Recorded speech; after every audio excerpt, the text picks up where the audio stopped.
धन्यवाद हो कि अब एक बार फिर हम परमेश्वर के वचन में उस सच्चाइयों को जानने की कोशिश कर रहे हैं जो अंत के दिनों में होंगी। और हम अंत के दिनों में हैं और हर मनुष्य जानता है कि अब पृथ्वी खत्म हो रही है। बाइबल कहती है पृथ्वी अपने रहने वालों के समेत गल रही है। मेरे प्रियो, पृथ्वी का गलना भयानक चीज़ है। अब हम जब इन अंतिम दिनों में हैं तो हम आपको ले चलेंगे प्रकाशित वाक्य के 9वें बाब में, और वहाँ बाइबल जो बताने जा रही है वो कुछ अलग सा है। इसकी 13वीं आयत में चलते हैं तो परमेश्वर का वचन क्या कहता है। जब छठवें स्वर्गदूत ने तुरही फूकी तो सोने की वेदी को जो परमेश्वर के सामने है उसके सींगों में से एक में ऐसा शब्द सुना। परमेश्वर के सामने एक वेदी है, और वेदी उस ज़माने में जो बनती थी वो करीब 5-6 फीट ऊंची होती थी, जिसका कि पृथ्वी पर सिंबल दिया गया है, और उसके 4 कॉर्नर होते थे। उन्हें बाइबल में यहाँ सींग कहा गया है। और मेरे प्रियो, बाइबल कह रही है कि जो परमेश्वर के सामने वेदी है जिसमें परमेश्वर के सन्मुख 5वें बाब में प्रकाशित वाक्य लिखा है कि धर्मियों की प्रार्थना वहाँ पहुँचाई जाती है। लोग जो प्रार्थना करते हैं स्वर्गदूत ले जाते हैं, उसे परमेश्वर के सामने पहुँचाते हैं और वहाँ वो स्वीकार होती हैं। तो मेरे प्रियो, ये सारा क्रियाक्रम इतनी फास्ट होता है कि बाइबल कहती है जैसे लोग प्रार्थना करने लगते हैं वहाँ सुन लिया जाता है। यहाँ लिखा है सींग, वो जो परमेश्वर की वेदी है उसके जो 4 सींग हैं, 4 कॉर्नर हैं, उसमें सींग कह के कहा गया क्योंकि उसका शेप सींग टाइप से है। उसमें से आवाज़ आ रही है। परमेश्वर के हाथ जो चीज़ें हैं वो कुछ कहती भी है। क्यों? क्योंकि वहाँ पे लाइफ है, हर चीज़ में जीवन है। और बाइबल ये बताती है कि वो वेदी में से आवाज़ आई। और जहाँ तक मुझको अंदाज है या बाइबल पढ़ने से जो चीज़ परमेश्वर ने सिखाई है, ये स्वर्गदूत है जो सींगों के थ्रू होके बोल रहा है। और मेरे प्रियो, परमेश्वर जो बताने जा रहे हैं वो कुछ अलग सा है। और उसमें से आवाज़ निकली, और उससे पहले 5वें स्वर्गदूत ने तुरही फूकी, जो ये बता रहे हैं कि अब रेडी हो जाओ कि अब तुमको आगे क्या बोलना है, क्या करना है। और परमेश्वर के द्वारा सारी बातें परमेश्वर के लोगों तक पहुंचाई जा रही है और परमेश्वर तैयारी करा रहे हैं। बाइबल ये कहती है परमेश्वर किसी भी आत्मा के नाश होने से खुश नहीं होते हैं। मेरे प्रियो, जब हम परमेश्वर के वचन की गहराई में जाते हैं तो हमको एक बात दिखाई पड़ती है कि परमेश्वर ने मनुष्य को अपने स्वरूप में बनाया, अदन की वाटिका में रखा और नथनों में सांस फूका, संगति करते थे वो आदम हवा के साथ। उन्होंने पाप किया, परमेश्वर अदन की वाटिका से निकाल दिया, लेकिन इसके बावजूद परमेश्वर ने उनको छोड़ा नहीं। उनके लिए बाहर इंतज़ाम किया। उनके जब वो महसूस किया उन्होंने कि वो बिना कपड़े के हैं, नंगे हैं, तो परमेश्वर ने उसका भी इंतज़ाम किया। यानी पाप ने परमेश्वर से, मनुष्य ने अपने को अलग ज़रूर किया, लेकिन परमेश्वर ने मनुष्य को कभी छोड़ा नहीं। और इसीलिए यूहन्ना 3:16 क्या कहती है कि परमेश्वर ने जगत से ऐसा प्यार किया कि अपना इकलौता पुत्र भी दिया, हमारे प्रभु यीशु पृथ्वी पर इसी दिया है कि वो मनुष्यों को बचा लें। अब परमेश्वर का प्यार डैनियल नबी के टाइम में भी दिखाई पड़ा। जब परमेश्वर ने बहुत पाप बढ़ गया तो डैनियल को इस्तेमाल किया। वो नबी ने पूरे वचन के अंदर अद्भुत तरीके से भविष्यवाणी की। वचन कहता है डैनियल 9 से लेके, और हम लोग जब पढ़ेंगे 12वें चैप्टर तक, तो परमेश्वर ने डैनियल नबी को बताया कि अंत के दिनों में क्या क्या होगा, कैसे कैसे क्या क्या होने जा रहा है। और मेरे प्रियो, चूँकि समय कम है तो हम लोगों को बहुत तैयार होना है, क्योंकि परमेश्वर पता नहीं कब क्या कर रहा है। उनके यहाँ एक दिन 1000 साल के बराबर और 1000 साल एक दिन के बराबर है। बाइबल ये भी कहती है कि वहाँ पे दिन घटाए गए हैं उनके चुनावों के कारण। अब हम नहीं जानते कब प्रभु आएंगे, कब दुनिया ख़त्म हो जाएगी, पर एक बात हम जानते हैं कि अगर हम तैयार नहीं हुए तो छोड़ दिए जाएंगे। और यहाँ पे जब परमेश्वर ने डैनियल नबी के द्वारा भी भविष्यवाणी कराई, तो यहाँ परमेश्वर ने इंसान को बताया कि देखो अब क्या होने वाला है। और अगर हम इन चीज़ों को पढ़ें तो बाइबल में 5वें बाब की 7वीं आयत से 11वीं आयत में परमेश्वर ने वहाँ पर भी विपत्तियों को दर्शित किया है। उसके बाद भी अगर मनुष्य नहीं सुधर रहा है तो परमेश्वर फिर और भी बत्ती डालने जा रहे हैं। तो मेरे प्रियो, आज हर मनुष्य का ये कर्तव्य है कि वो सोचे अपने लाइफ के बारे में। अब लिखा है कि 13वीं आयत में, और जब छठवें स्वर्गदूत ने तुरही फूंकी तो परमेश्वर की स्वर्ग में वेदी जो परमेश्वर के सामने है उसमें से एक शब्द हुआ। क्या? 14वीं आयत में लिखा है क्या कि मानो कोई छठवें स्वर्गदूत से जिसके पास तुरही थी कह रहा है कि उन चारों स्वर्गदूतों को जो बड़ी नदी फुरात के पास बंधे हुए, तो स्वर्गदूत जो फुरात नदी के पास बंधे हुए हैं उनके लिए परमेश्वर का वचन एक आज्ञा के रूप में आया, और ये कहा गया कि उन चारों स्वर्गदूतों को खो दो। ये 4 स्वर्गदूत जो है डिस्ट्रक्टिव एंजल है। बाइबल के हिसाब से कुछ स्वर्गदूत इसलिए रखे गए हैं कि परमेश्वर उनको मनुष्य को पनिश करने के लिए और प्लस दुनिया को ख़त्म करने के लिए इस्तेमाल करेंगे। अब ये बंधे हुए का मतलब हम आप ये अच्छी तरह समझ सकते हैं कि स्वर्ग कुछ ऐसा सिस्टम है जिसमें ये बांध के रखे गए हैं और चारों कोनों पे हैं। यानी ये जो फरात नदी है स्क्वायर में है, इसके 4 कोने हैं और इन चारों कोनों पर ये बंधे हुए हैं। अब बाइबल कह रही है, परमेश्वर का वचन कह रहा है कि जो इंस्ट्रक्शन आया है वो ये है कि इन्हें खोल दो, यानी अब इनके बंधनों से इन्हें आज़ाद कर दो। अब मेरे प्रियो, फरात नदी के पास क्या लिखा हुआ है कि बाइबल ये बता रही है कि इनको खोलने का मतलब क्या है? एक बर्बादी। अब आगे चलेंगे हम देखेंगे क्या बर्बादी है।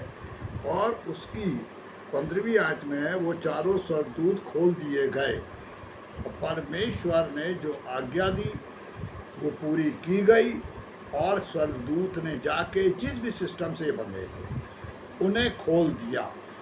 खोलने का मतलब है इन्हें फ्री कर दिया गया। अब ये अपने मन से जो चाहे कर डाले। और मेरे प्रियो, ये चारों स्वर्गदूत को बाइबल में आगे हम दिखाएंगे आपको कि क्यों रखा गया था, ये क्या करने जा रहे थे और अब ये क्या करेंगे। तो मेरे प्रियो, जब ये खोले गए तो ये अपना अब रिवेंज लेंगे, बदला। और बाइबल के हिसाब से वो खोल दिए गए और जो उस घड़ी और दिन और महीने और वर्ष के लिए मनुष्यों की 1/3 को मार डालने के लिए तैयार किए गए थे। अब ये जो तो मेरे प्रियो लोग तैयार किए गए हैं ये 1/3 को मारने के लिए, अभी तक बाइबल में जहाँ पढ़ रहे थे 8वें चैप्टर तक रेवलेशन के, वहाँ पीड़ा देने की बात आई है, अभी मारने की बात नहीं आई थी। लेकिन अब परमेश्वर इन पीड़ाओं के बाद भी देख रहा, मन नहीं फिरा रहे हैं लोग, तो बाइबल ये बता रही है कि अब उनको एक इंस्ट्रक्शन मिला कि मनुष्यों को ख़त्म करना है। अब पीड़ा भयानक है क्योंकि वहाँ बिच्छुओं के से डंक है उनके, और यहाँ जो मरना है उनके लिए और भयानकता ही है।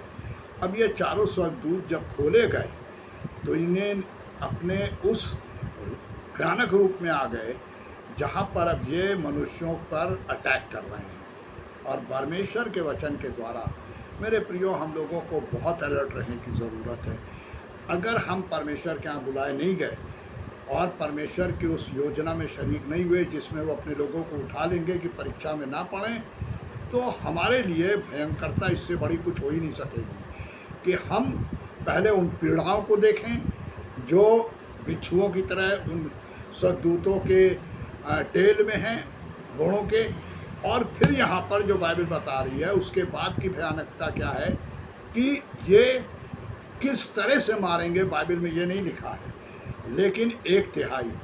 अब अगर मान लीजिए कि 300 करोड़ वर्ल्ड की पॉपुलेशन है तो 100 करोड़ आदमी ख़त्म हो जाएगा।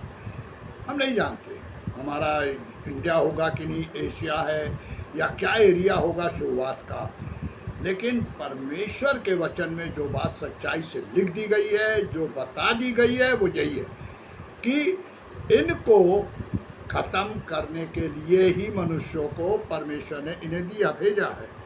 अब 15वीं आयत में लिखा है कि ये 14वीं आज्ञा, जो 14वीं आयत में आज्ञा है, उसको फुलफिल करने के लिए आए हैं। अब यहाँ पे एक बड़ी अजीब सी बात है कि इनका time, month, day and year everything fix है। अब हम आगे चलेंगे तो यहाँ लिखा हुआ है कि परमेश्वर ने कहा कि तुम अब किसी हरियाली या किसी और को नहीं वो छुएंगे, पहले भी नहीं छुआ है। पीड़ा दी तो हरियाली और किसी जानवर या किसी को नहीं छूने का ऑर्डर था। और यहाँ जब ये मनुष्यों पर अटैक करेंगे, मनुष्यों को मारेंगे, तो मेरे प्रियो उस समय भी उन चीज़ों पे कोई अटैक। जरा हम 8वें बाब की 7वीं आयत में चले तो वहाँ क्या लिखा है, पहले स्वर्गदूत ने तुरही फूंकी और लहू से मिले हुए ओले और आग उत्पन्न हुई और पृथ्वी पर डाली गई, और पृथ्वी की 1/3 जल गई, पेड़ों की 1/3 जल गई और हरी घास। तो हम एक बात सोचें कि जब ये 1/3 जली है तो कितनी भयंकरता होगी इसके जलने पे। पृथ्वी के ऊपर जो रह रहे हैं लोग, उनको क्या सहना पड़ रहा होगा। 1/3 सब जल गई है, तो इतनी बड़ी पृथ्वी है, इसकी 1/3 अगर जली है तो 1/3 के आसपास जो मनुष्य होंगे उन पे इसकी आँच का क्या असर आया होगा। मेरे प्रियो, हम आप अगर बाइबिल को गौर से पढ़ें तो परमेश्वर बहुत प्यारे तरीके से हम लोगों को मौका दे रहे हैं, और कुछ नहीं है, हम आपको मौका मिल रहा है कि हम चौकन्ने हो जाएं, क्योंकि समय कम किया गया है। बाइबिल बता रही है यहाँ पर 1/3 जल गई, लेकिन उसकी आँच मनुष्यों को लगी होगी। और यहाँ पे जब स्वर्गदूत हैं जिन्हें छोड़ा गया है, उनको ये आज्ञा दी गई है कि मनुष्यों की 1/3 को मार डालो। यानी वो पीड़ा जो इससे पहले 8वें बाब में बताई गई है, उसको सहने के बाद मनुष्य अब दोबारा एक और बड़ी पीड़ा में से गुजरते हुए ख़त्म हो जाएंगे। यानी 100 करोड़ के करीब लोग, अंदाज ये है कि ख़त्म हो जाएंगे। अब इतनी आसान मौत तो होगी नहीं कि बस एकदम से स्वर्गदूत ने किया और सब खत्म होते गए। ये अच्छी तरीके से परमेश्वर का वचन, और हमें भी पता है कि परमेश्वर जब अंत के समय में इन सब चीज़ों पर रिवेंज लेंगे तो धीरे धीरे सब कुछ भयंकरता से ख़त्म होने लगेगा। मेरे प्रियो, परमेश्वर यही तो चाहते हैं हम बचा लिए जाएं। इससे पहले के हमने 2 वीडियो बनाए, पहला एक पिथौरागढ़ में जब बताया, फिर दिल्ली में 2 बनाए, आज हम अपने घर इलाहाबाद में बना रहे हैं, क्योंकि परमेश्वर ने इन सारी जगह पे ले आने के बाद कुछ बताया, कुछ दिखाया, कुछ सिखाया। परमेश्वर हर परिस्थिति में हमें कुछ दिखाते सिखाते हैं, और हमारे लिए जो भी एक दिन आता है वो चैलेंजिंग होता है। मेरे प्रियो, मैं हमेशा लोगों के लिए एक ही प्रार्थना करता हूँ, प्रभु हर एक को ये मौका मिले कि वो मन फिराए। जब चोर स्वर्ग पे बचा लिया गया, सलीब पे बचा लिया गया, तो मेरे प्रियो, हमारे आपके पास हमारी अंतिम सांस तक के लिए मौका है। लेकिन अगर हमने मन नहीं फिराया तो सब खत्म हो जाएगा। तो परमेश्वर हमारे जीवन को बचाने के लिए, परमेश्वर का ये वचन हमारे जीवन में कार्य करे, ताकि मेरे प्रियो बचा लिए जाएं और परमेश्वर के राज में हमेशा के लिए प्रवेश पा जाएं। क्योंकि मैं ये जानता हूँ, पृथ्वी का 100 साल अगर हमें जीवन मिले, सब सुविधा मिले, खत्म तो होना ना, उसके बाद अंत कहाँ होगा? क्या हम स्वर्ग जा पाएंगे? तो हमारे लिए इम्पोर्टेंट ये पृथ्वी है जहाँ हमारा लिमिटेशन है, या हमारे लिए स्वर्ग है जहाँ अनलिमिटेड टाइम है? तो बाइबिल ने हमको खुल के बता दिया है। अब हमारा काम है हमें सोचना है कि हमें क्या करना है। परमेश्वर आप लोगों को इस वचन के द्वारा ना सिर्फ तैयारी का मन दे, लेकिन मेरी परमेश्वर से यही विनती है हमेशा सबके लिए कि हर एक को मन फिरा का मौका मिले और परमेश्वर हर एक को आशीष दे। क्योंकि अगर हम नहीं फिरे तो हम सब नाश होंगे, और नाश होने से पहले इन परिस्थितियों से गुजरना पड़ेगा जहाँ लोग मौत को ढूंढेंगे, मौत नहीं मिलेगी। प्रभु की आशीष आपके संग, और तैयारी के लिए परमेश्वर की अगुवाई आपके हमारे सब के संग बनी रहे। आमीन, आमीन।